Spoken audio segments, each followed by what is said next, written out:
कल जो है हम लोगों ने टॉपिक रखा था दो, कौन कौन? एक था न्यूक्लियोटाइड, ठीक है ना, न्यूक्लियोटाइड हो गया। और न्यूक्लियोटाइड के बाद क्या था? न्यूक्लियोसाइड, ठीक है ना। तो न्यूक्लियोसाइड और न्यूक्लियोटाइड दो टॉपिक हम लोगों को डिस्कस करना था, जिनको हम लोग देखेंगे अभी। कल हमने बताया था न्यूक्लियोटाइड में कितने अणु होते हैं, बताएं।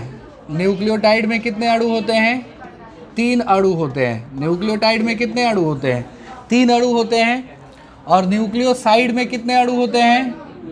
2 अणु होते हैं। समझ में आ रहा है ना? 2 अणु होते हैं किस में?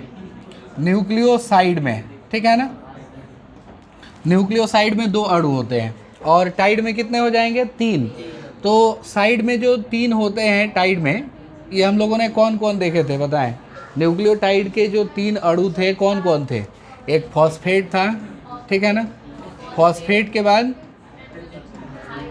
के बाद जो है पेंटोज शर्करा, ठीक है ना। फॉस्फेट के बाद पेंटोज शर्करा, और पेंटोज शर्करा के बाद कौन? पेंटोज शर्करा के बाद कौन? नाइट्रोजन क्षार। समझ में आया ना? नाइट्रोजन क्षार हो गया, समझ में आ रहा है ना। तो ये 3 चीज़ें जो है न्यूक्लियोटाइड में होती हैं, ठीक है। और न्यूक्लियोसाइड में 2 चीज़ें होती हैं। कौन कौन? पेंटोज शर्करा और नाइट्रोजन क्षार। पेंटोज शर्करा हो गया, और कौन हो गया? नाइट्रोजन क्षार हो गया। समझ में आ रहा है ना? नाइट्रोजन क्षार हो गया। कौन इसमें साइड हो जाता है? नाइट्रोजन क्षार हो गया। फॉस्फेट जो है इसमें नहीं मिलता है, फॉस्फेट देखने को नहीं मिलता है। एक बार हम लोग बताएं, 5 जो नाइट्रोजन क्षार होते हैं उनके नाम हम लोग बताएं। 5 नाइट्रोजन क्षार के नाम बताएं। सबसे पहले जो है नाइट्रोजन क्षार हो जाएगा कौन सा? एडेनिन, पता है ना। एडेनिन के बाद क्या हो जाएगा? ग्वानिन, होगा। ग्वानिन के बाद क्या हो जाएगा? साइटोसिन, हो गया। और साइटोसिन के बाद क्या हो जाएगा? यूरेसिल। साइटोसिन के बाद यूरेसिल हो जाएगा। और यूरेसिल के बाद हो जाएगा कौन? थायमीन। समझ में आ रहा है ना? तो टोटल नाइट्रोजन क्षार जो है वो कितने होते हैं? 5 होते हैं। तो ये 5 नाइट्रोजन क्षार का नाम हम लोग याद रखेंगे। अब इन्हीं नाइट्रोजन क्षारकों से न्यूक्लियोटाइड भी बनता है और न्यूक्लियोसाइड भी बनता है। दोनों चीज़ें बनती हैं, न्यूक्लियोटाइड भी और न्यूक्लियोसाइड भी, ठीक है। लेकिन देखें, न्यूक्लियोटाइड कौन कौन होते हैं, न्यूक्लियोसाइड कौन कौन होते हैं। तो ध्यान रखें हम लोग, फॉस्फेट हो गया, ठीक है ना। फॉस्फेट हो गया। और फॉस्फेट के बाद जो है अब इसके साथ कौन जुड़ेगा? फॉस्फेट के साथ कौन जुड़ेगा बताएं?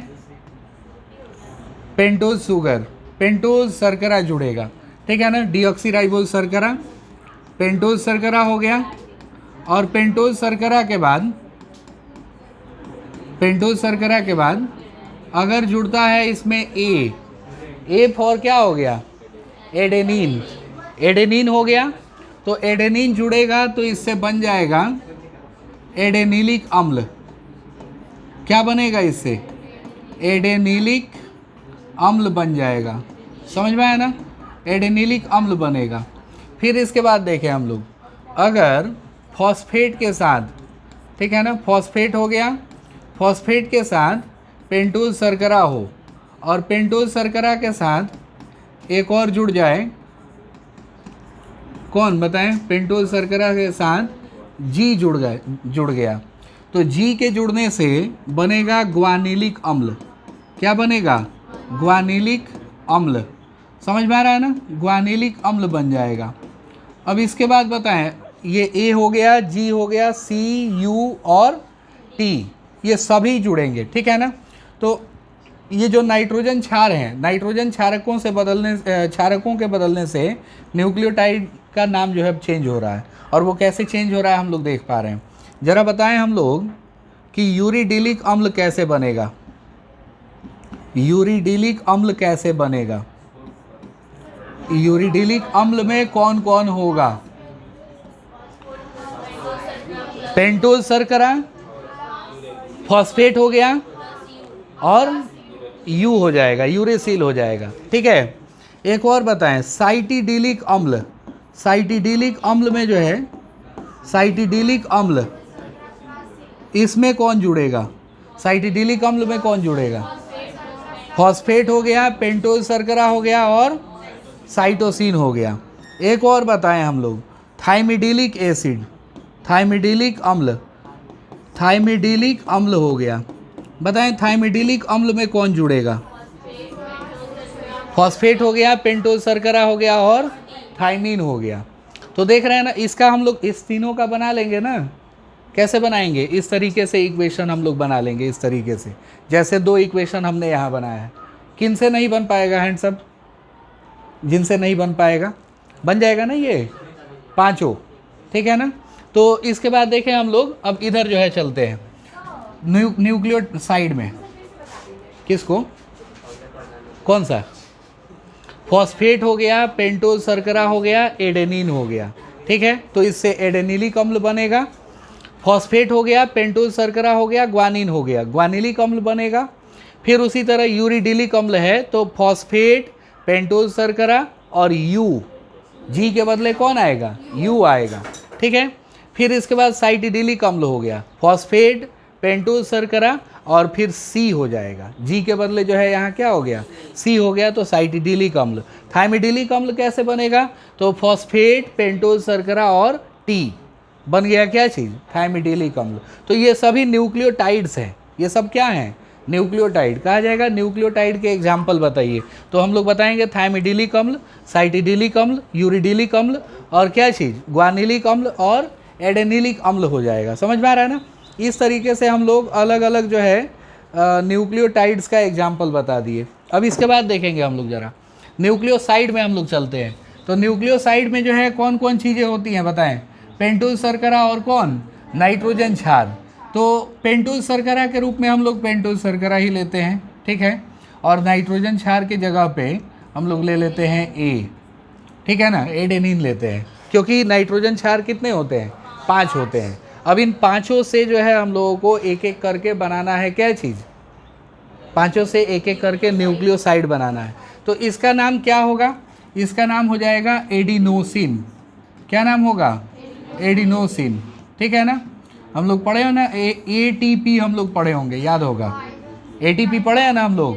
तो ATP का पूरा नाम क्या होता है? Adenosine triphosphate. एडिनोसिन के साथ 3 फॉस्फेट मोलेक्यूल और जुड़ जाएंगे तो बन जाएगा वो क्या चीज़? ATP। क्या बन जाएगा? ATP बन जाएगा। एडिनोसिन के साथ कितने फॉस्फेट जुड़ जाएंगे? 3 फॉस्फेट जुड़ जाएंगे, वो बन जाएगा ATP। तो एडिनोसिन से ही ATP बनता है। समझ में आ रहा है ना? एडिनोसिन से क्या बन जाता है? ATP बन जाता है। इसके बाद देखें हम लोग, पेंटोज शर्करा हो गया, पेंटोज शर्करा और G हो गया, G फॉर ग्वानिन। तब क्या बनेगा? इससे बन जाएगा ग्वानोसिन। क्या बनेगा? ग्वानोसिन। और ग्वानोसिन क्या है? न्यूक्लियोटाइड की न्यूक्लियोसाइड? न्यूक्लियोसाइड है। ठीक है, इसके बाद देखें, अब हम लोग किसको जोड़ दें? जी हो गया, सी को जोड़ें। बताएं अब क्या बनेगा? पेंटोज शर्करा के साथ साइटोसिन जुड़ गया, तो साइटोसिन के जुड़ने से क्या बनेगा? ये बन जाएगा साइटिडीन। क्या बनेगा? साइटिडीन बनेगा। ठीक है, उसी तरह से पेंटोज शर्करा हो गया, और पेंटोज शर्करा के साथ हम लोग यू जोड़ दें, क्या बनेगा? यूरिडीन। क्या बनेगा? यूरिडीन बन जाएगा। और फिर पेंटोज शर्करा के साथ हम लोग टी जोड़ दें, क्या बन जाएगा? थाइमिडीन। क्या बनेगा? थाइमिडीन बन जाएगा। समझ में आ रहा है ना? तो इस तरह से adenosine, guanosine, cytidine, uridine, thymidine, ये सभी क्या हैं? न्यूक्लियोसाइड हैं। न्यूक्लियोटाइड में, न्यूक्लियोसाइड में अंतर हम लोग समझ पा रहे हैं? न्यूक्लियोटाइड में कौन एक्स्ट्रा होता है? फॉस्फेट। और न्यूक्लियोसाइड में कौन नहीं होता है? फॉस्फेट। समझ में आ रहा है ना? बाकी सभी वही मोलेक्यूल्स हैं। नाइट्रोजन बेस जो है वो पांचों मिलेंगे तो अलग अलग टाइप का जो है न्यूक्लियोटाइड और न्यूक्लियोसाइड बनेगा। समझ में आ रहा है ना?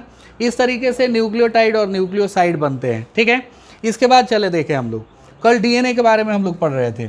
डीएनए का स्ट्रक्चर वगैरह हम लोग देखे थे, याद आ रहा है ना? डीएनए का स्ट्रक्चर में हम लोग समझे थे कि डीएनए जो है वो कैसी संरचना है, द्विरज्जुकीय संरचना है। ठीक है ना? और बहुत सारी बातें हम लोग और भी देखे थे, जैसे कि इसमें कौन किससे जुड़ता है, ये सबसे ज़्यादा ज़रूरी होता है। समझ में आया ना? कौन किससे जुड़ेगा। इसमें पोलैरिटी हम बताए थे ना कल, पोलैरिटी जो है वो 3rd प्राइम से शुरू करें, ठीक है ना? तो इधर नीचे जो है 5th प्राइम होगा और इस तरफ जो है कौन होगा, 5th प्राइम होगा और इधर कौन हो जाएगा, 3rd प्राइम हो जाएगा। ऊपर ऊपर दोनों सेम नहीं होना चाहिए, नीचे नीचे भी सेम नहीं होना चाहिए। समझ में आ रहा है ना? इधर जो है ऊपर 3rd प्राइम है तो उधर ऊपर कौन होगा, 5th प्राइम होगा। इधर नीचे जो है 5th प्राइम है तो इधर नीचे कौन होगा, 3rd प्राइम होगा। ठीक है ना? दोनों सेम नहीं होना चाहिए, क्योंकि हम बताए थे कि ये प्रति समांतर होते हैं। ठीक है ना? हमेशा प्रति समांतर होते हैं ये। इसकी लंबाई कितनी होती है, ये एक पिच की लंबाई कितनी होती है, 3.4 नैनोमीटर। और एक पिच में कितने क्षार युग्म होते हैं, 10 क्षार युग्म होते हैं। कल हम लोगों ने पढ़ा था ना, 10 क्षार युग्म होते हैं। और इसमें जो है 2 क्षार युग्मों के बीच की दूरी भी कल हम लोग निकाले थे, 0.34 नैनोमीटर, 0.34 नैनोमीटर। ठीक है? तो ये सारी चीज़ें जो है हम लोग क्लियर कर लिए थे। आज हम लोग देखते हैं ज़रा, आज हम लोग देखेंगे किसके बारे में। अगर इधर A है तो A के साथ इधर किसको जोड़ेंगे हम लोग, T को। C है तो किसको जोड़ें, G को। C है तो किसको जोड़ें, G को। G है इधर तो किसको जोड़ें, C।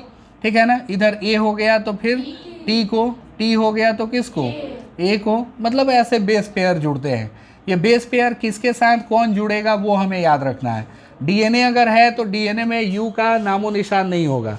आरएनए है तो आरएनए में जो है क्या होगा, टी के बदले यू होता है, वहाँ टी का नामो निशान नहीं होगा। मतलब आरएनए में टी नहीं होगा और डीएनए में क्या नहीं होगा, यू नहीं होगा। ये क्वेश्चन पूछा जाता है कि बताइए डीएनए में कौन सा पायरिमिडीन नहीं पाया जाता है, डीएनए में कौन सा पायरिमिडीन नहीं पाया जाता है, क्या बताएंगे हम लोग, यू नहीं पाया जाता है। और आरएनए में कौन सा पायरिमिडीन नहीं पाया जाता है, आरएनए में टी नहीं पाया जाता है। ठीक है ना? तो ये सब बातें हम लोग याद रखेंगे। अब जरा देखते हैं हम लोग डीएनए के बारे में ये चीज़ जानें कि डीएनए जो है वो एक पॉलीन्यूक्लियोटाइड श्रृंखला होती है। डीएनए जो है वो क्या होता है, पॉलीन्यूक्लियोटाइड श्रृंखला। ठीक है ना? डीएनए जो है वो क्या होती है, पॉलीन्यूक्लियोटाइड श्रृंखला होती है। समझ में आ रहा है ना? तो ये पॉलीन्यूक्लियोटाइड श्रृंखला क्यों कहा जाता है। और डीएनए में 2 पॉलीन्यूक्लियोटाइड श्रृंखलाएं होती हैं। इस डीएनए में हम लोग कितनी पॉलीन्यूक्लियोटाइड श्रृंखलाएं देख रहे हैं, 2। जितना रज्जुक दिख रहा है, जितना रस्सी दिख रहा है, उतना ही पॉलीन्यूक्लियोटाइड श्रृंखला है। तो कितनी रस्सियां हैं इसमें, 2 हैं, यानी 2 पॉलीन्यूक्लियोटाइड श्रृंखला होती है किसमें, डीएनए में।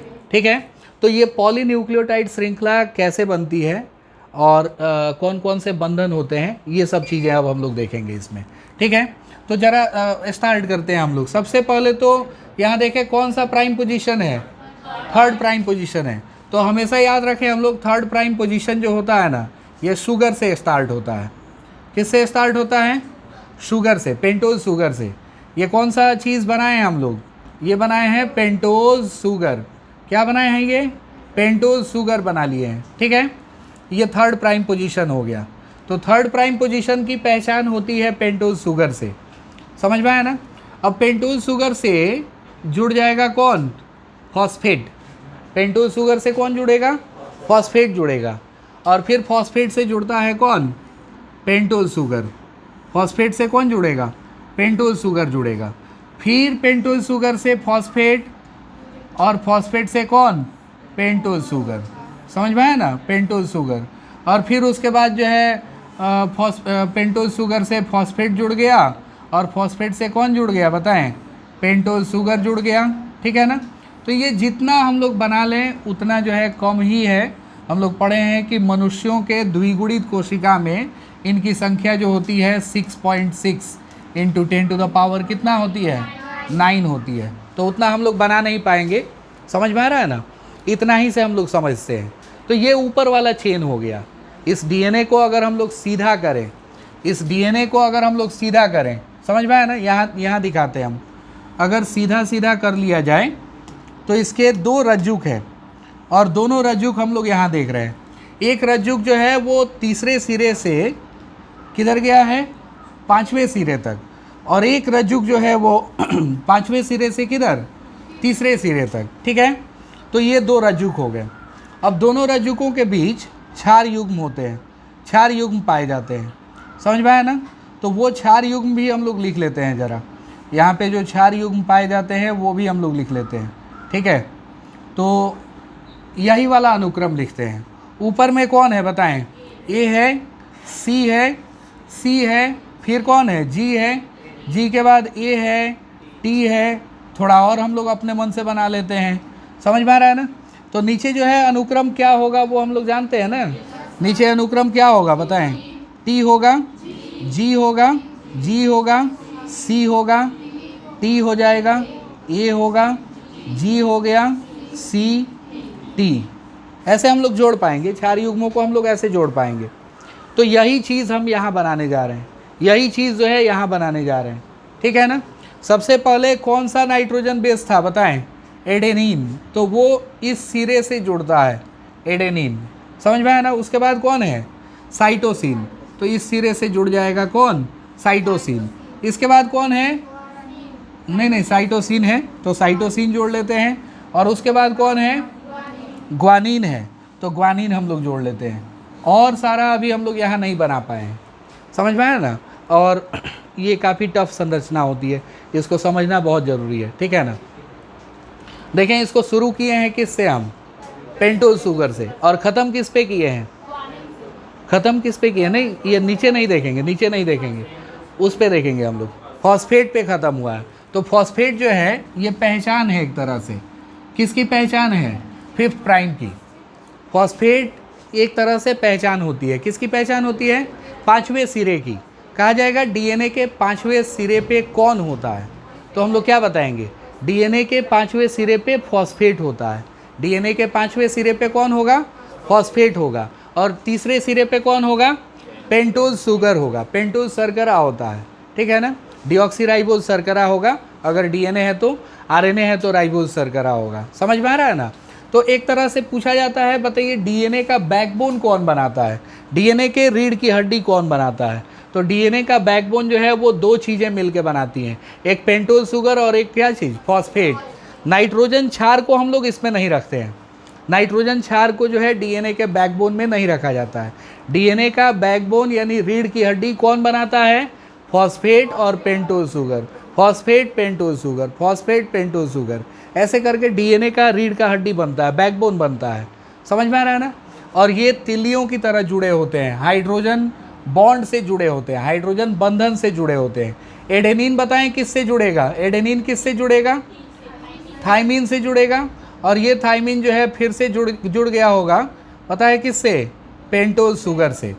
और चूंकि इधर तीसरा सिरा है तो इधर कौन सा सिरा होना चाहिए, 5वां सिरा होना चाहिए। तो 5वें सिरे पे कौन होना चाहिए, फॉस्फेट, तो यहाँ पे फॉस्फेट हो जाएगा।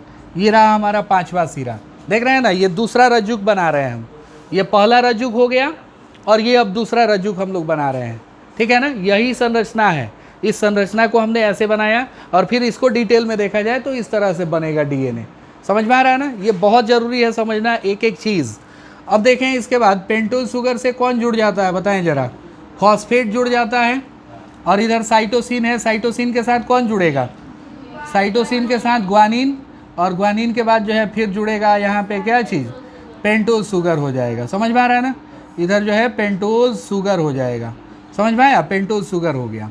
फिर उसके बाद जो है यहाँ देखें साइटोसिन से कौन जुड़ा, ग्वानिन, और ग्वानिन से जुड़ जाएगा कौन शुगर बताएं, पेंटोज शर्करा। पेंटोज शर्करा से कौन जुड़ जाएगा, फॉस्फेट।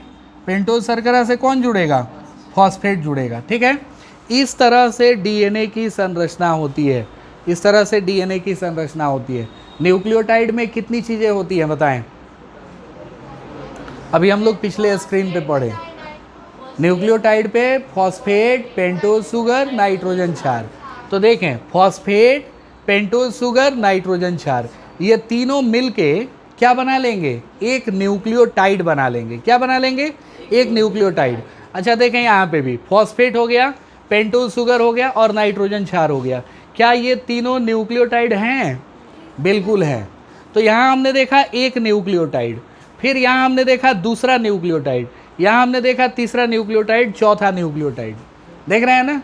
तो इसमें न्यूक्लियोटाइड, और ये कितने होंगे? अगर मनुष्यों की कोशिका ले रहे हैं कितने होंगे? ये 6.6 इंटू 10⁹ तो क्या एक दो हैं? ये बहुत सारे हैं। और यहाँ पे जो पॉली शब्द लिखा गया, पॉली का मीनिंग क्या होता है? पॉली मीन्स क्या होता है? पॉली मीन्स बहुत सारे। पॉली मीन्स क्या होगा? बहुत सारे। और उसके बाद क्या लिखा है? न्यूक्लियोटाइड, यानी बहुत सारे न्यूक्लियोटाइड की श्रृंखला, चेन। समझ में आया ना? चेन किसको कहते हैं? जिसमें एक जैसी चीज़ें जो है बहुत अधिक संख्या में जुड़ी हों आपस में।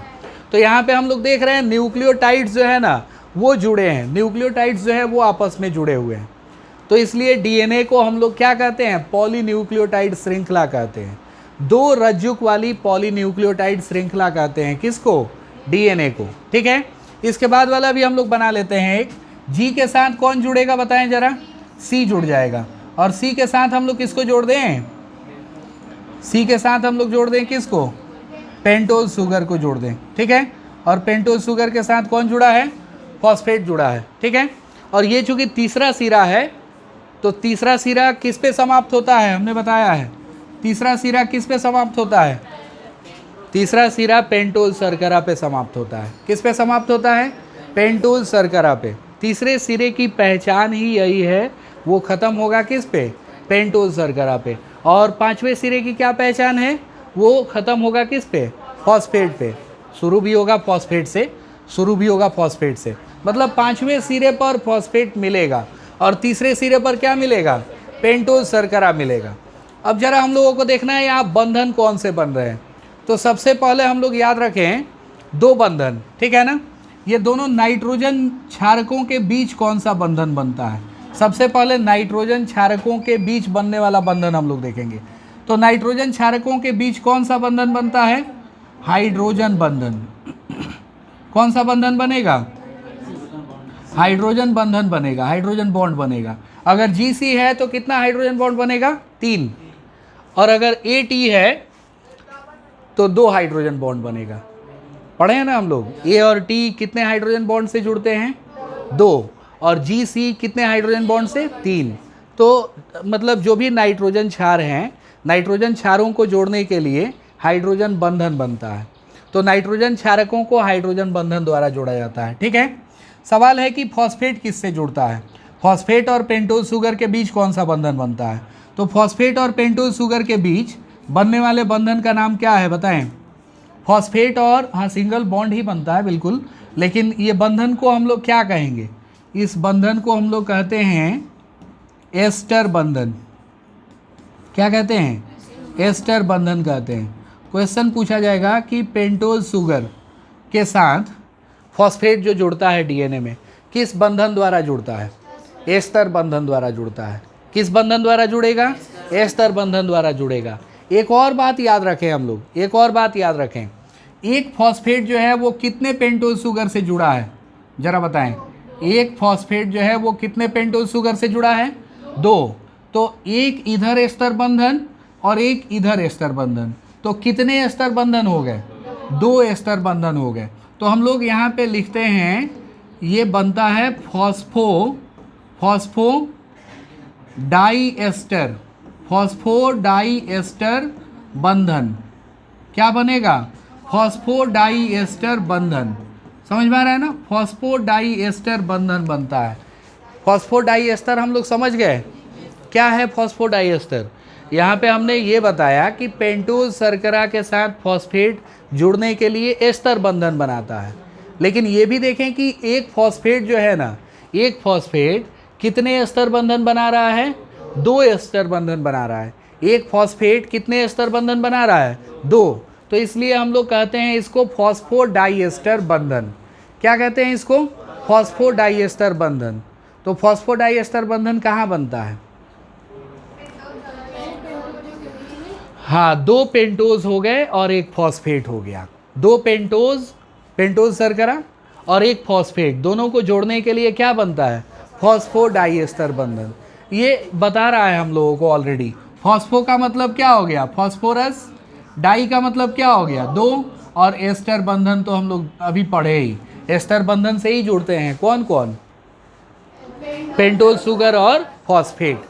समझ में आ रहा है ना? तो कहा जाएगा पॉलीन्यूक्लियोटाइड श्रृंखला में, बताइए पेंटोज शुगर के साथ जो फॉस्फेट जुड़ता है किस बंधन द्वारा जुड़ता है?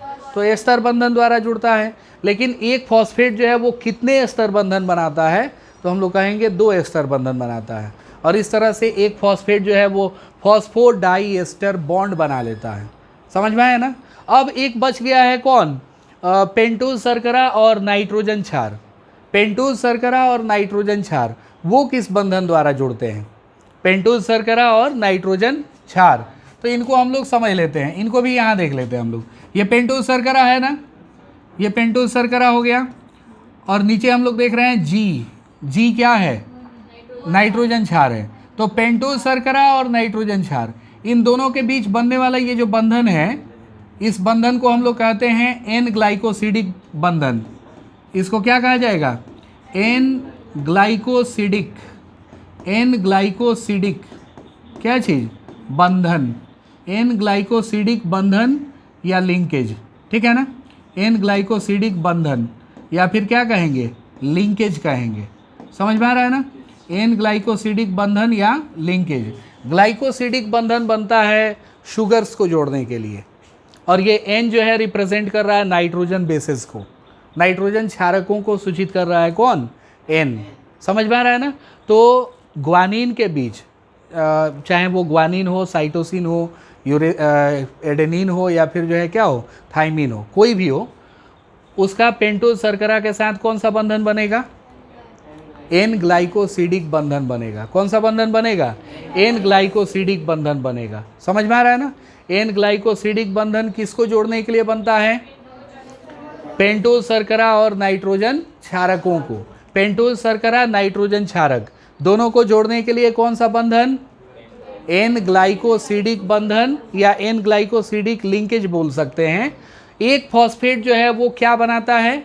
फॉस्फोडाइएस्टर बॉन्ड बनाता है। क्या बनाता है? फॉस्फोडाइएस्टर बॉन्ड बनाता है। और 2 नाइट्रोजन क्षार किसके बंधन द्वारा जुड़ते हैं? हाइड्रोजन बंधन द्वारा जुड़ते हैं। और इस तरह से निर्माण होता है एक डीएनए का, एक पॉलीन्यूक्लियोटाइड श्रृंखला का। ठीक है ना? एक नहीं, 2 पॉलीन्यूक्लियोटाइड श्रृंखला का। ये ऊपर वाला श्रृंखला हो गया, ये वाला, ठीक है, और ये नीचे वाली श्रृंखला हो गई, ये वाली। समझ में आ रहा है ना? तो ये जरा सोचे कितना लंबा होता है, देख पा रहे हैं ना हम लोग?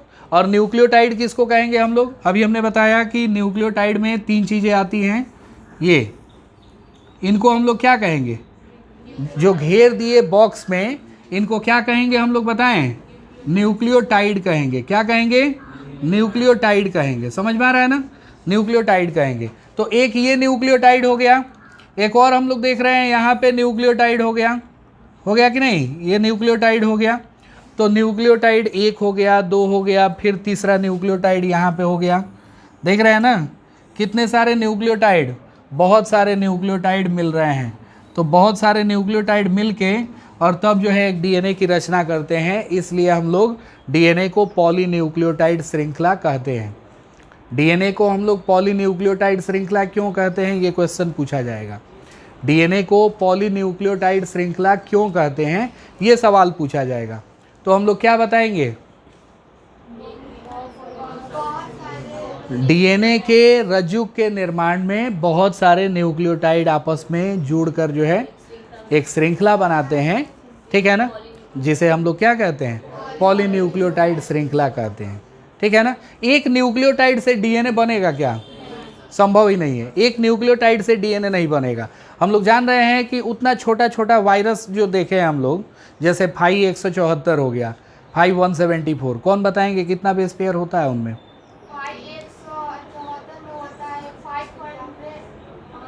सही है, सही है, बिल्कुल सही है।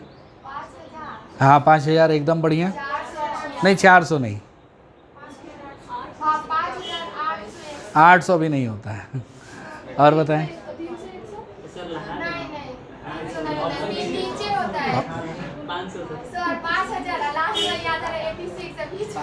हाँ 5 और 86 वो बढ़िया है, बढ़िया है। बीच वाला 3 होता है, ठीक है। तो 5386 उतने छोटे से विषाणु में होता है। जरा सोचे, उतने छोटे विषाणु में 5386 न्यूक्लियोटाइड होते हैं, ये चेन जुड़े होते हैं, ठीक है ना। 5386 बेस पेयर होते हैं, ये पेयर में होते हैं, ठीक है ना। तो इसलिए हम लोग डीएनए को कौन सी श्रृंखला कहते हैं? पॉलीन्यूक्लियोटाइड श्रृंखला कहते हैं। डीएनए को क्या कहा जाता है? पॉलीन्यूक्लियोटाइड श्रृंखला कहा जाता है, ठीक है। इसके बाद जो है एक हम लोग चीज़ पढ़ेंगे, नाम है उसका केंद्रीय डोग्मा। क्या नाम है? केंद्रीय डोग्मा। केंद्रीय डोग्मा सिद्धांत। क्या नाम है इसका? केंद्रीय डोग्मा सिद्धांत हो गया, ठीक है ना। इसको हम लोग कहते हैं सेंट्रल डोग्मा थ्योरी। क्या कहते हैं इसको? सेंट्रल डोग्मा थ्योरी हम लोग कहते हैं।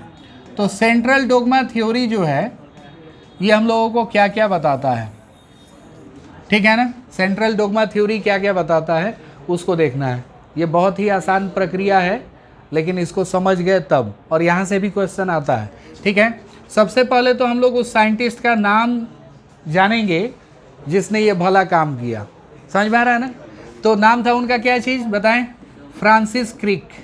क्या नाम था? फ्रांसिस क्रिक, ठीक है ना। फ्रांसिस क्रिक, क्या नाम था? Francis Crick. तो पूछा जाएगा क्वेश्चन कि सेंट्रल डोग्मा थ्योरी किन के द्वारा दिया गया? क्या बताएंगे हम लोग? फ्रांसिस क्रिक के द्वारा दिया गया था। इन्होंने क्या बताया था? इन्होंने बताया था कि डीएनए जो है ना, डीएनए बहुत बढ़िया काम करता है। क्या? अपना खुद का प्रतिकृति बनाता है। क्या बनाता है ये? प्रतिकृति, ठीक है ना। प्रतिकृति, और प्रतिकृति को हिंदी में जितना याद रखना जरूरी है ना, उतना ही जरूरी है इंग्लिश में इसको याद रखना। प्रतिकृति को हम लोग कहते हैं रेप्लिकेशन। क्या कहते हैं? रेप्लिकेशन कहते हैं। रेप्लिकेशन का मतलब होता है एग्जैक्ट कॉपी बनाना। एग्जैक्ट कॉपी मतलब सेम टू सेम, अपना नकल तैयार कर लेना, उसको हम लोग कहते हैं रेप्लिकेशन। अपने जैसा कॉपी तैयार कर लेना क्या कहलाता है? रेप्लिकेशन। तो डीएनए जब खुद का रेप्लिकेशन करता है, ठीक है ना, तो उस समय एक और प्रक्रिया चल रही होती है। एक और प्रक्रिया चल रही होती है डीएनए से एमआरएनए बनाने की। डीएनए से कौन सा आरएनए बनाने की? एमआरएनए, मैसेंजर आरएनए, संदेशवाहक आरएनए इसको हम लोग बोलते हैं। और फिर जो है एमआरएनए से एक और चीज़ बनता है। एमआरएनए से क्या बनता है बताएं? एमआरएनए से बनता है प्रोटीन। एमआरएनए से क्या बनता है? प्रोटीन बनता है। समझ में आ रहा है ना। डीएनए से क्या बनेगा? एमआरएनए, और एमआरएनए से क्या बनेगा? प्रोटीन बन जाएगा। समझ में आ रहा है ना। तो ये बात किसने बताई थी? फ्रांसिस क्रिक ने बताई थी। किसने बताई थी? अब सवाल है कि डीएनए से डीएनए बनना, डीएनए से डीएनए बनना क्या कहलाता है? प्रतिकृतिकरण। और डीएनए से एमआरएनए बनना ये क्या कहलाता है? इसको हम लोग देखेंगे। तो डीएनए से एमआरएनए का बनना जो है ये कहलाता है अनुलेखन। क्या कहते हैं इसको? अनुलेखन कहते हैं, ठीक है, अनुलेखन। और इसको इंग्लिश में हम लोग कहते हैं ट्रांसक्रिप्शन। क्या कहेंगे इसको? ट्रांसक्रिप्शन कहेंगे। डीएनए से एमआरएनए बनना क्या कहलाता है? डीएनए से एमआरएनए बनना क्या कहलाता है? अनुलेखन कहलाता है। समझ में आ रहा है ना। डीएनए से एमआरएनए का बनना क्या कहलाता है? अनुलेखन कहलाता है। एमआरएनए से प्रोटीन बनना क्या कहलाता है? अनुवादन। क्या कहलाएगा ये? अनुवादन कहलाएगा, ठीक है ना। इसको हम लोग कहेंगे ट्रांसलेशन। क्या कहेंगे?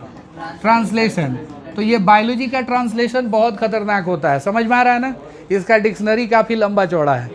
तो ये तीनों प्रोसेस जो है अब हम लोगों को समझना है। अगले क्लास में हम लोग समझेंगे सबसे पहले प्रतिकृतिकरण, और प्रतिकृतिकरण के बाद जो है हम लोग स्टार्ट करेंगे क्या चीज़? अनुलेखन। और अनुलेखन के बाद जो है हम लोग शुरू करेंगे क्या चीज़? अनुवादन। तो ये नेक्स्ट क्लास में जो है हम लोग देखेंगे।